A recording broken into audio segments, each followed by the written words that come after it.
Hello everybody, welcome back to Life Stories. My name is Trent and I hope you're all doing well. Today we got more stories coming in from Reddit/idontworkherelady, as per the usual. So sit down, grab some snacks, I know I'll be getting some after this, get some drinks, as well I'll be grabbing some of those, and let's get started. Our first story is titled, I Didn't Ask for Excuses. This predates my working days and sits somewhere in the 90s. Let's just pretend that was a little tiny bit ago instead of a nightmare-inducing mumble decades ago that makes us feel old. So, most of the dialogue I'm putting here is more of what kinda happened rather than any real memory of actual words being said.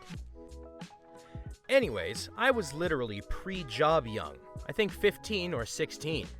Being a bookworm, gift cards, new technology no longer made out of paper, to my local Barnes & Nobles were like diamonds before a dragon. Hiss! Mine! Since my family really liked encouraging my bookworm tendencies, a horde of birthday/Christmas gift cards could easily run well over $100.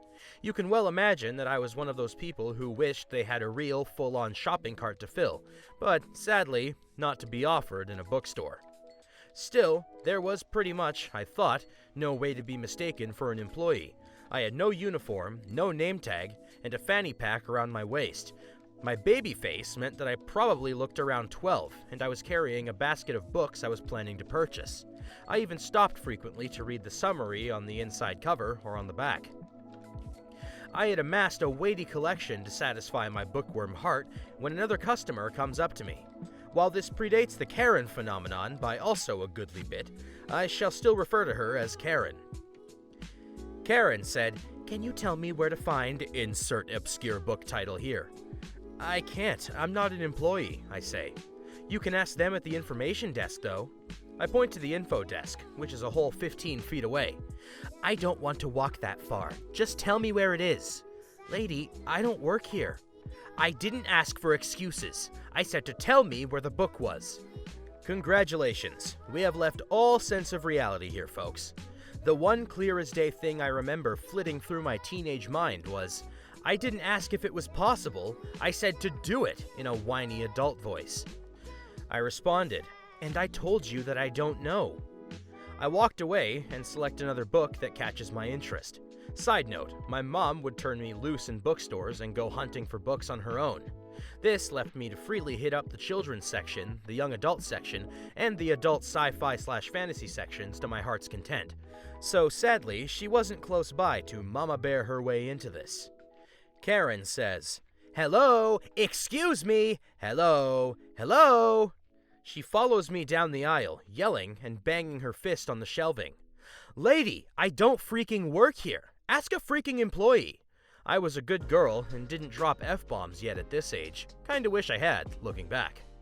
The woman goes ballistic at me, and I have lost all coherent memory of her screeching mouth words. Just a memory of a manager who arrives at a dead run, probably thinking somebody's getting murdered. "This little idiot needs to learn how to treat paying customers better. I will not be disrespected by some minimum wage snot-nosed brat." The manager looks at me, and then looks back at the Karen and says, "Ma'am, this is not one of our employees. She's obviously too young." "I didn't ask for excuses. She was rude to me, and I won't stand for it. You fire her right now, or I'm calling your corporate office." There's that disconnect with reality again. "I didn't ask if rocks floated, I said make them float," screeches the imaginary woman in my teenage mind. "And while you're at it, I'm sick of water being wet all the time." The manager, to me, "You're fired." Disgust and loathing rolled through me, and I gave that manager a full dose of teenage attitude in a single look. He wouldn't even meet my eyes. The Karen strutted off like it was her birthday, and I got a tiny, weak 10% coupon for the trouble. To this day, decades later, and having worked my time in the retail trenches, my hatred of this manager grows ever stronger.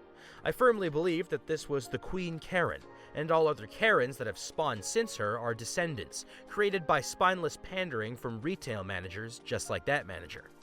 Edit. I know, years later, that I should have called corporate and filed a complaint against the manager for throwing a customer under the bus. I also know that I should have gone to another store rather than use my gift cards there. This is all hindsight. At the time, I was a young teen, and these things just didn't occur to me.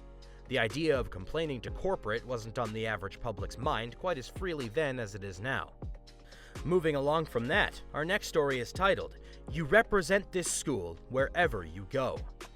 I think this is my second time posting here. Maybe. I don't know. Before I start, I used to work at a preschool. It was at a church. And well, if you know anything about Christians, well, some of them, you can tell where this is going. I also want to say that I'm also Christian myself, but I don't take my beliefs to the extreme. My personal policy is, it's between you and God. I digress, I had a terrible time there. I was only there for 4 months, and I ended up quitting because of my health, but this story did a part in it. Story time. I had just gotten off work, and it was still pretty early. I had got off around 2:30 that afternoon and decided to run to Target and get some cat food. I was wearing my work shirt, which was the unforgettable Target red, but this had big white letters proclaiming Saint Something Catholic School. It took me a while to get the cat food because I'm not familiar with the layout of this Target specifically. I finally get to the cat food, see the food my kitten eats, and just when I'm about to leave, I spot a Karen, in all her glory, with her cart loaded with groceries. I shoot past, and she looks at me and grabs my arm. Well, more like touched, but still. She looked at me up and down, and I guess she failed to notice the big white letters, and only saw red, and said, "Can you get the dog food for me? I'm in a hurry." No, I'm sorry. I'm in a hurry myself. I have to go and get my dog from the groomers. A total lie, since she was getting groomed next week, but usually this works. But I saw you get the cat food. Yeah, I have a kitten at home, but I have to pick up my dog. But you work here. You have food. Look, if you read my shirt, you'll see I don't work here. I show her the shirt, and I hope it makes a connection with her. Nope. You work at a church, which means you have to help me. Me, now growing tired. Ma'am, I have to leave. I would like to go and get my dog and feed my cat. Goodbye. But right before I leave, I hear her say, "I will speak to your boss about this." I leave thinking nothing of it, though part of me was worried she would call my boss, who we shall call Joe, for this, because she was one of the people who believed we represented the school no matter what we did off the clock. The next day, I go in at 7 as usual, but as I walk in, I hear Joe call my name. "Hey, Maggie, come in for just a second." I walk in, feeling my nerves start to wake up. I know just what's about to happen. I walk in and see Karen. Now, I didn't really pay attention to Karen as much as the fact is who she was. Now that I see that she's not a parent, since the preschool is pretty small with only 20 or 30 kids. I know most of the parents' names and faces, and I knew for certain that Karen was not a parent, or even a grandparent that came sometimes. Maybe she was a church member, I don't know. Joe is sitting at the desk, and I see Karen sitting in one of the seats. "Thank you for coming to see me, Miss Karen. Now, I understand you met Maggie last night at the store."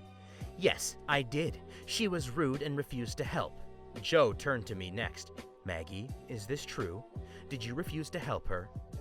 "Joe, this happened after I got off. I had to go home and get my dog from the groomers." I hated lying to my boss, but hey. I heard Karen scoff at this.